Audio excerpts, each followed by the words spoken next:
ಬಣ್ಣ ವಾತಾವರಣ ತುಂಬಾ ಬಿಸಿ ಮುಟ್ಟಿದೆ. ಅದಲ್ಲದೆ ಈ ಒಂದು ಡಿ.ಕೆ. ಸುರೇಶ್ ಶಿವಕುಮಾರ್ ಅವರನ್ನ ಜೈಲಿಗೆ ಹಾಕಿರೋದು ಇದೊಂದು ತುಂಬಾ ಕಠಿಣವಾದ ನಿರ್ಣಯ. ಇದಕ್ಕೆ ನಮ್ಮ ದೊಡ್ಡಬಳ್ಳಾಪುರ ಗ್ರಾಮಸ್ಥರು ಸಹಕರಿಸಿ ಬಣ್ಣ ಮಾಡ್ತಾ ಇದ್ದಾರೆ. ಈ ರೀತಿಯಾಗಿ ನಮ್ಮ ಗ್ರಾಮಸ್ಥರಾದ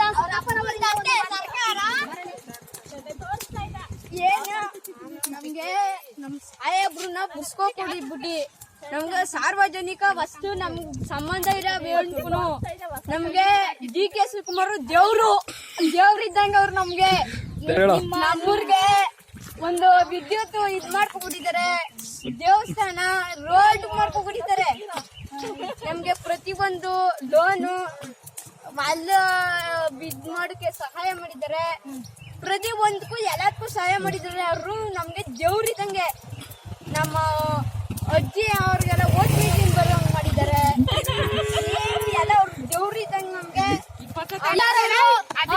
ಮಣ್ಣು ಮಾಡಿದ್ದಾರೆ. ನೆನೆ ತಾನೇ ಸುಟ್ಟಾಕಿದ್ದಾರೆ. ಇವತ್ತು ಕನಕಪುರದಲ್ಲಿ ಅತಿ ದೊಡ್ಡವಾದ ತಿಥಿ ಕಾರ್ಯವನ್ನು ಏರ್ಪಡಿಸಲಾಗಿದೆ.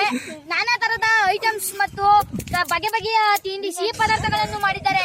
ದಯವಿಟ್ಟು ಮೋದಿ ಎಲ್ಲಿದ್ಯಪ್ಪ, ಈಗ ಮುಚ್ಕೊಂಡು ಬಾರಪ್ಪ ಚಡ್ಡಿ ಇಟ್ಕೊಂಡು ಅಂತ ಹೇಳ್ಬಿಡ್ತೀನಿ. ಡಿ.ಕೆ. ಶಿವಕುಮಾರ್ ಬಿಡುಗಡೆ ಮಾಡ್ಲಿಲ್ಲ ಅಂದ್ರೆ ಚಡ್ಡಿ ಬಿಡಿಸಿ ಓಡಿಸ್ತೀವಿ ನಿನ್ನ. ಮೋದಿಗ್ ಮಾತ್ರ ಅವ್ನು ಚಡ್ಡಿ ಕಿಚ್ಚು ದೊಡ್ಡ ಹೊಡಿತೇವೆ ಅವ್ರಿಗೆ. ಓಡ್ಕೊಂಡು ನಮ್ ದೊಡ್ಡ ಗುಳಿ ಮೆರವಣಿಗೆ ಮಾಡಿಸ್ಬಿಡ್ತೀನಿ ಅವನ್ನ. ಮೊನ್ನೆ ಕುಮಾರಸ್ವಾಮಿ ನಿಖಿಲ್ ಎಲ್ಲಿದ್ಯಪ್ಪ ಅಂತ ಅವ್ರಿಗೆ ಅಂದ್ಮೇಲೆ ಅವರು ಇವಾಗ ಮೋದಿ ಎಲ್ಲಿದ್ಯಪ್ಪ ನಿಮ್ಮ ಅಪ್ಪ ಕರಿತಾವ್ ಕಣಪ್ಪ ಟೀ ಅಂಗಡಿ